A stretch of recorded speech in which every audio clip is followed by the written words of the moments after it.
puissions nous entretenir sur la foi, cette foi de valeur dont la parole de Dieu parle, qui va jusqu'au bout.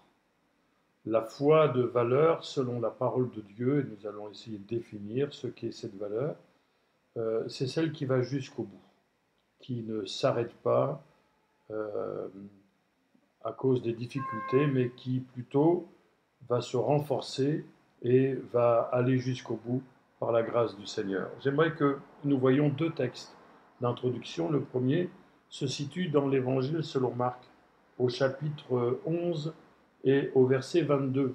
Marc chapitre 11, verset 22. Il est dit ceci: Jésus prit la parole et leur dit: Ayez foi en Dieu.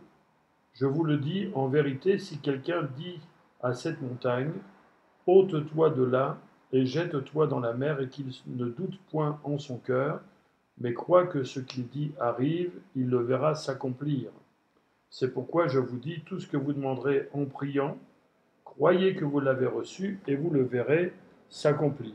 Jésus nous encourage à la foi qui voit s'accomplir ce qu'elle demande. Nous verrons s'accomplir ce que nous demandons par la foi.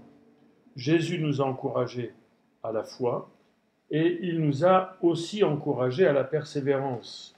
Cet autre texte d'introduction, il est dans l'Évangile selon Luc, au chapitre 18 et au verset 1er.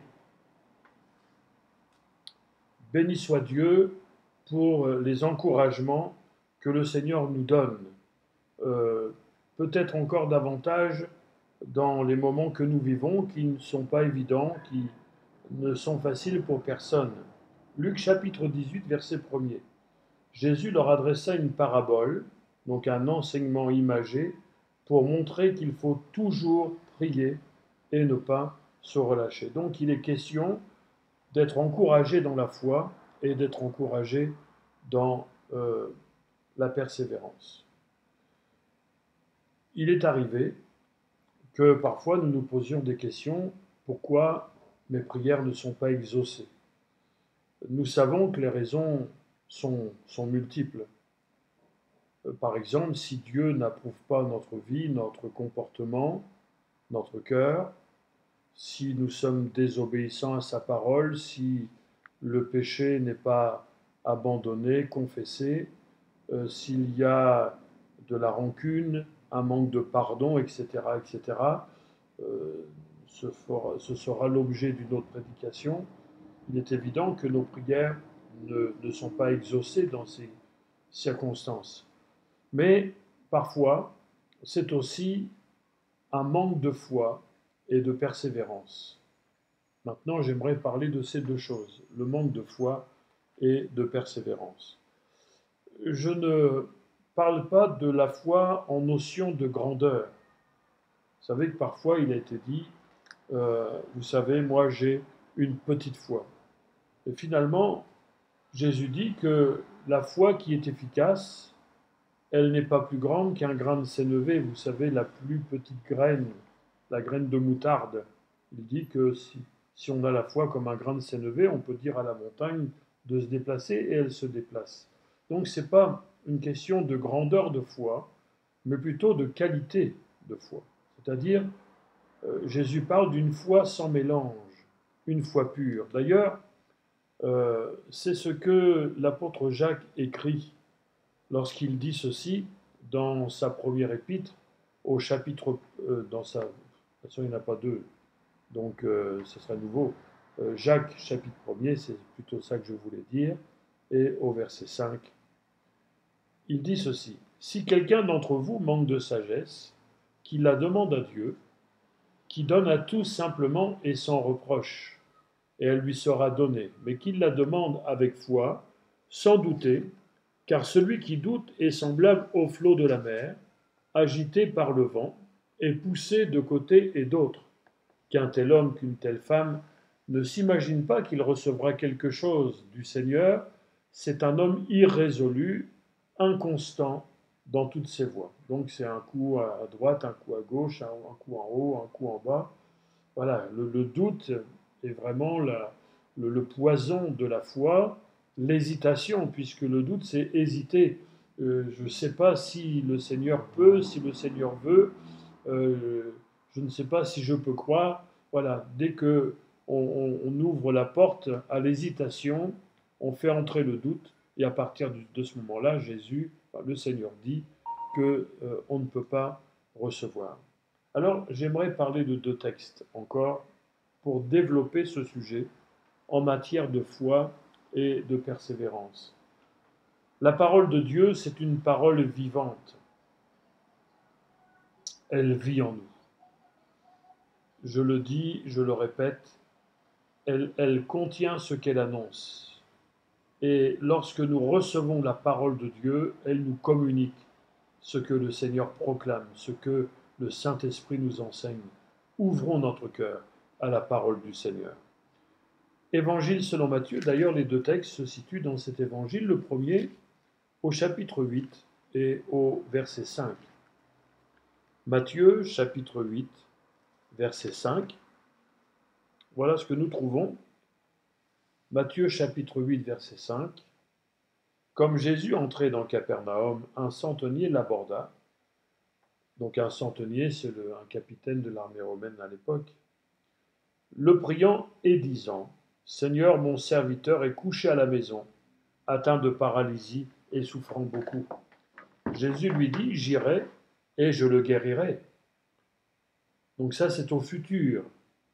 Le centenier répondit, Seigneur, je ne suis pas digne que tu entres sous mon toit, mais dis seulement un mot maintenant, et mon serviteur sera guéri. Car moi, qui suis soumis à des supérieurs, j'ai des soldats sous mes ordres, et je dis à l'un va et il va, à l'autre viens et il vient.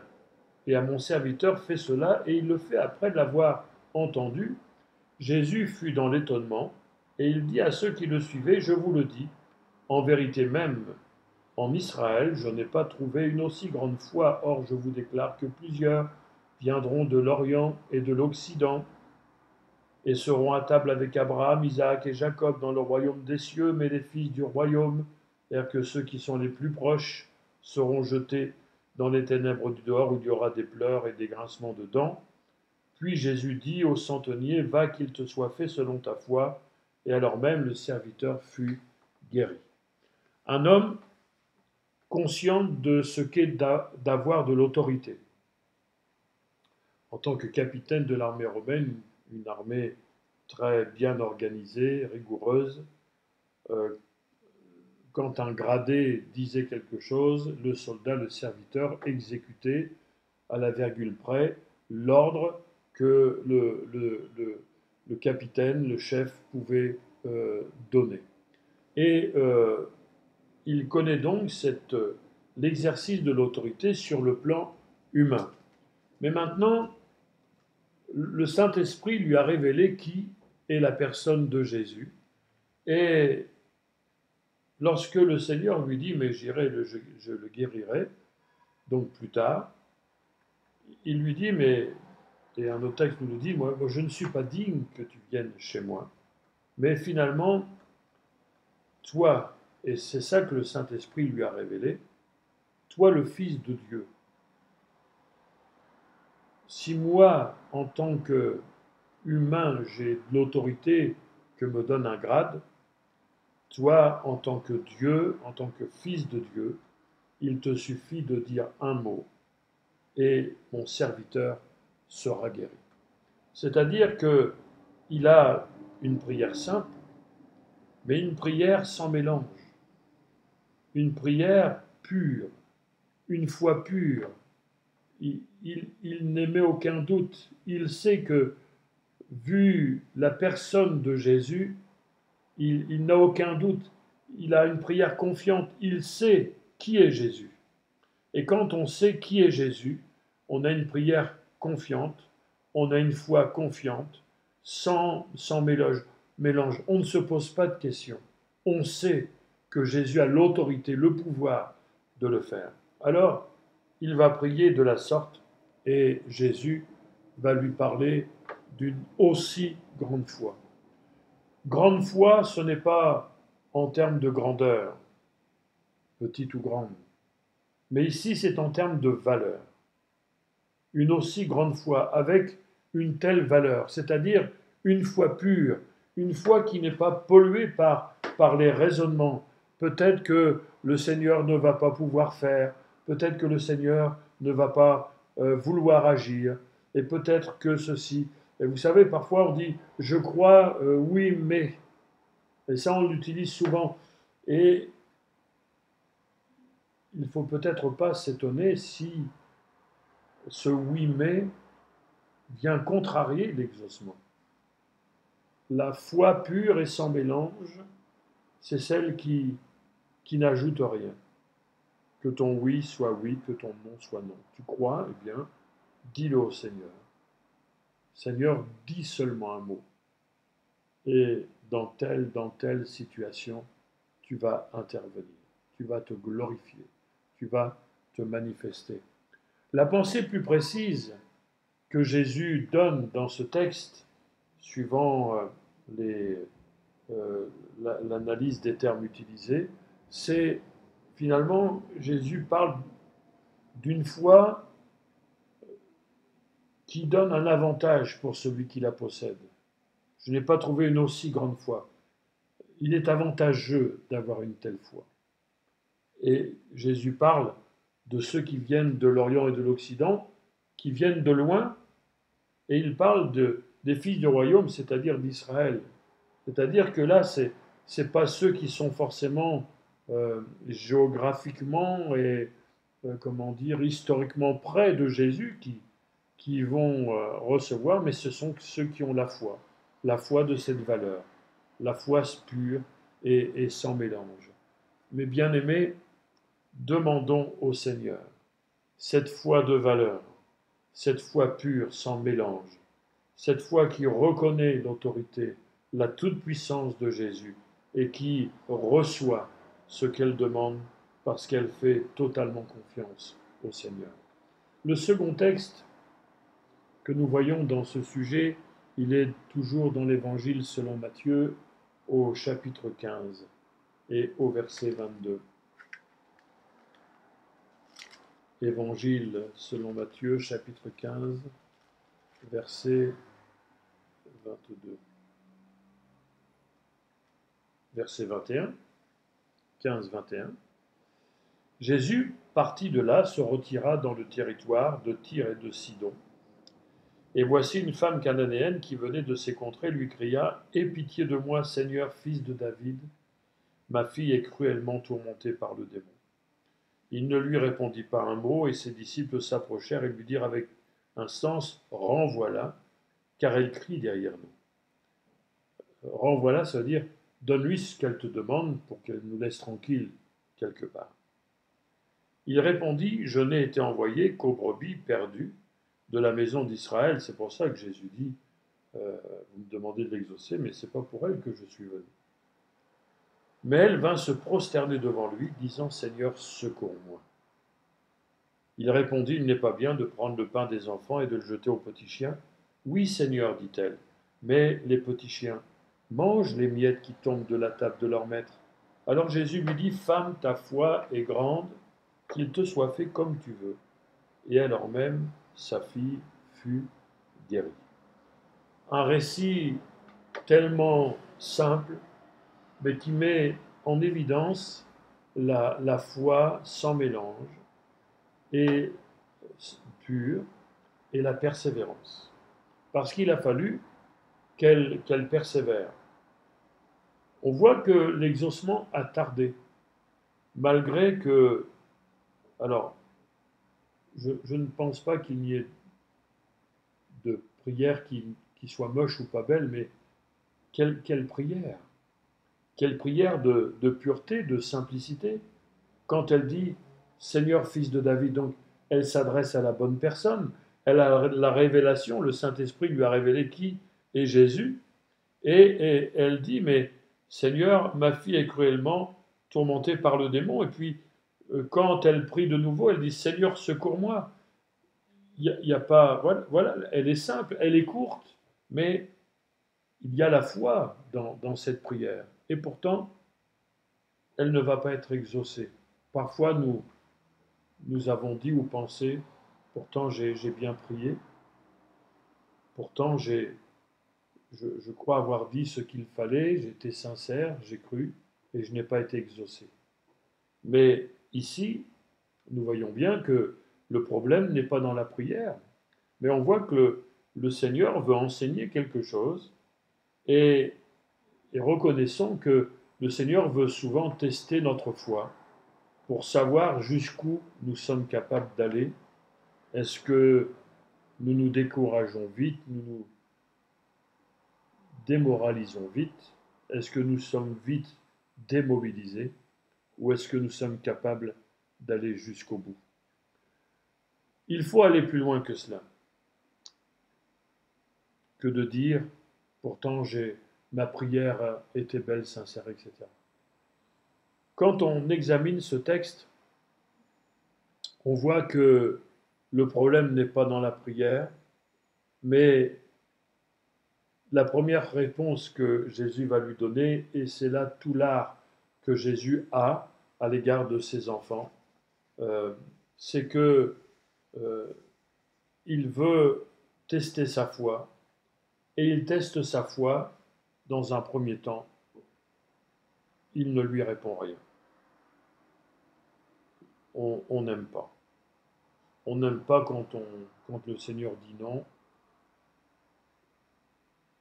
et quand il ne répond pas, ou en tout cas, il ne semble pas répondre, parce que finalement, quand le Seigneur ne répond pas, il répond d'une certaine manière. Pas de celle que on préfère, mais il répond d'une certaine manière. Donc le Seigneur ne répond pas. Les disciples lui disent, mais renvoie-la, c'est-à-dire laisse-la partir en lui donnant ce dont elle a besoin. Et Jésus dit, et certainement qu'elle est là, elle entend, mais moi, c'est pas pour elle que je suis venu, c'est pour les brebis perdues de la maison d'Israël. Et elle vient, elle persévère, et elle dit, Seigneur, secours-moi. Et le Seigneur, même si on sait que c'en est pas un, mais lui fait une sorte de reproche, me dit donc, tu viens prendre ce que moi j'ai prévu pour d'autres. Il n'est pas bien de prendre le pain des enfants et de le jeter aux petits chiens. Je suis venu pour les brebis d'Israël. Toi, tu n'es pas d'Israël. Et il va quand même lui dire des choses qui auraient pu la choquer en lui disant, mais voilà, toi, tu es comme un petit chien. Tu ne fais pas partie des enfants, tu n'es pas de la maison. Tu ne fais pas partie de la maison. Toi, ta place, elle est à l'extérieur de la maison. Mais la parole de Dieu nous dit que elle va persévérer et, va dire à Jésus, oui. Donc, elle ne contredit pas le Seigneur. Oui, Seigneur, ok, j'accepte ce que tu dis. Je suis un petit chien, je suis une étrangère. Mais, puisque les enfants laissent tomber des miettes, c'est-à-dire qu'ils ne prennent pas pour eux, eh bien moi, je veux bien prendre la plus petite miette que les enfants ne vont pas manger. Et finalement, une miette ne retire rien aux enfants. Quand il arrive souvent, quand on mange du pain, il y a des miettes. On a mangé le pain, et le fait qu'on ait laissé tomber des miettes ne nous a pas retiré du pain. Et elle dit, mais finalement, moi, ce que je te demande ne retire rien aux enfants. Une petite miette de toi me suffit. Et c'est en cela que Jésus va lui dire, mais alors là, ta foi, elle est grande. Mais qu'est-ce que ça veut dire, ta foi, elle est grande? Est-ce que c'est en termes de grandeur? Non. C'est en termes de qualité. Le centenier, c'était en termes de valeur, elle a du prix, ta foi. Mais pour elle, c'est en termes de qualité. Parce que sa foi, elle est soutenue par l'humilité et par la persévérance. L'humilité parce que justement, elle va accepter d'être considéré comme un petit chien. C'est-à-dire, dans ce contexte-là, ne faisant pas partie de ceux qui peuvent hériter de ce que le Messie est venu donner. Mais si Jésus dit qu'il est venu, lui, pour les brebis perdues d'Israël, elle sait qui est Jésus. Et elle sait que ce qu'il est, ce qu'il a, c'est aussi pour elle si elle fait preuve de confiance. Donc elle va accepter d'être apparemment, comment dire, rejetée. Non seulement tu es un petit chien et c'est pas pour toi, mais elle va simplement dire, mais Seigneur, moi je veux rien prendre de la part des autres, je veux juste prendre ma part. Et nous savons que Dieu est bon pour chacun. Nous n'avons aucun mérite. Et reconnaissons-le que nous n'avons aucun mérite. Si le Seigneur nous dit, mais tu sais, tu ne mérites rien, acceptons-le. Parfois on peut dire, oui, mais enfin avec tout ce que j'ai souffert, avec ma consécration, mon service, mais tout ça n'a pas de valeur. En tout cas, n'est pas une monnaie d'échange, dans ce sens-là que je dis. Ça a de la valeur parce que nous le faisons pour le Seigneur, mais je veux dire, ça n'a pas de valeur en tant que monnaie d'échange. Ce n'est pas ce que je suis qui fait que je vais recevoir, c'est la grâce et c'est la foi. Et si nous avons confiance dans le Seigneur, nous pouvons recevoir la plénitude de sa grâce. Et puis, sa foi, elle est soutenue par la persévérance. Malgré le fait qu'elle n'obtienne pas tout de suite, elle ne lâche pas. Et je crois, frères et sœurs, que le Seigneur nous fait la grâce et demandons au Seigneur cette foi qui nous permet de persévérer quand nous n'avons pas de réponse. Quand la foi est pure, même quand on n'a pas de réponse, on persévère. Quand la foi est pure, même quand le Seigneur nous semble dire non, on persévère. Même si le Seigneur nous fait ressentir que nous ne méritons rien, mais quand la foi est pure, elle nous permet d'aller jusqu'au bout.